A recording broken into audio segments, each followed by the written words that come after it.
Shalom, hari ini kita akan renungkan kitab Kejadian pasal 27 sampai 28. Dan sudah dibagi dua paragraf. Paragraf yang pertama, pasal 27 ayat 42 sampai pasal 28 ayat 5. Yakub dikirim ke Padan Aram oleh ayah dan mamanya.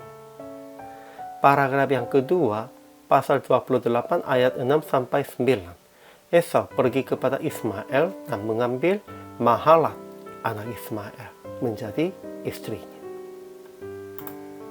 Kesimpulan hari ini, Ribka mendengar rencana Esau yang akan membunuh Yakub.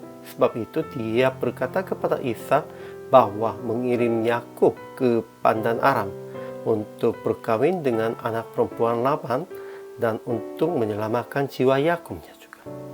Akhirnya Ishak mengirim Yakub kepada Laban sambil memberkati sebagaimana telah diberkatinya Abraham. Pada saat itu Esau pergi kepada Ismail dan kawin dengan anak Ismail yang bernama Mahalat. Ajaran tentang Allah. Pertama, Allah yang Maha Kuasa memberkati orang yang Ia pilih, membuat mereka beranak cucu dan membuat mereka menjadi banyak sehingga mereka menjadi sekumpulan bangsa-bangsa. Ini kita bisa melihat dari dua berkat Ishaknya. Kedua, Allah memberikan kepada umatnya berkat yang untuk Abraham kepada mereka dan kepada keturunan mereka, sehingga mereka memiliki negeri yang mereka diam sebagai orang asing yang telah diberikan Allah kepada Abraham. Ajaran tentang manusianya. Pertama, Ribka rencanakan mengirim Yakub kepada Laban, saudaranya di Haran, karena Esau ingin membunuh Yakubnya. Bagi Ribka, kalau Esaunya membunuh Yakub, itu Esau pun juga sepertinya sudah mati secara hatinya, sehingga tidak mau demikian itunya. Kedua, Ishak mengirim Yakub ke Haran untuk mengambil istri dari anak perempuan Laban sebab permohonan Ribka istrinya. Ishak memberkati Yakub dulu melepas Yakubnya. Ya, itu bukan hanya mengirimnya, melepas Yakub dari Ishak. Ketiga, Esau menyadari bahwa perempuan Kanaan itu tidak disukai oleh Ishak ayahnya, sehingga dia pergi kepada Ismail dan mengambil Mahalat, anak perempuan Ismail, ya, menjadi istrinya. Namun itu sebenarnya dia salah pahamnya. Persoalannya bukan karena dia sekeluarga. Ya, sekalipun mahalannya itu sudah sekeluarga dengan Abraham, namun kepercayaannya beda. Dan persoalannya lebih besarnya tentang ini. Jadi, aplikasi hari ini. Pertama, percaya Tuhan tetap memberkati anaknya, akan tambah banyak, dan akan memberi negeri sebagai miliknya. Kita, orang percayanya, hanya percaya memberkati Tuhan dan janji Tuhan.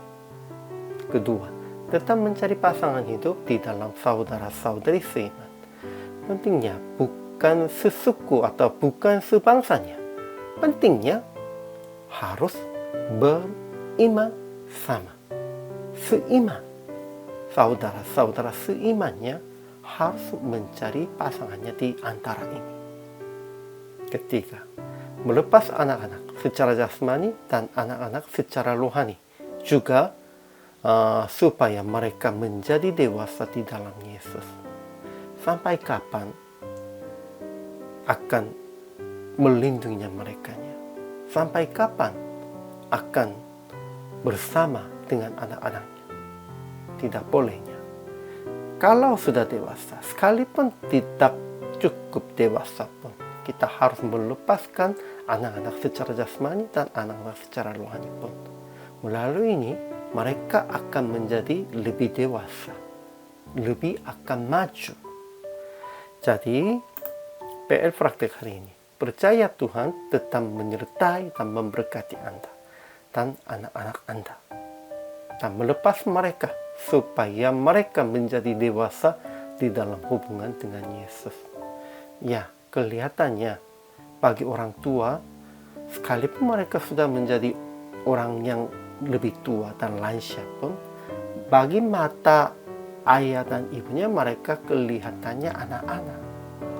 Kalau begitu, mereka tidak bisa menjadi dewasa. Lepaskan mereka dan tinggalkan mereka. Biarkan mereka. Namun harus berdoa untuk mereka. Kalau begitu, mereka juga akan menjadi dewasa di dalam hubungan dengan Yesus mereka sendirinya. Hari ini juga selama melayani, Tuhan Yesus memberkati.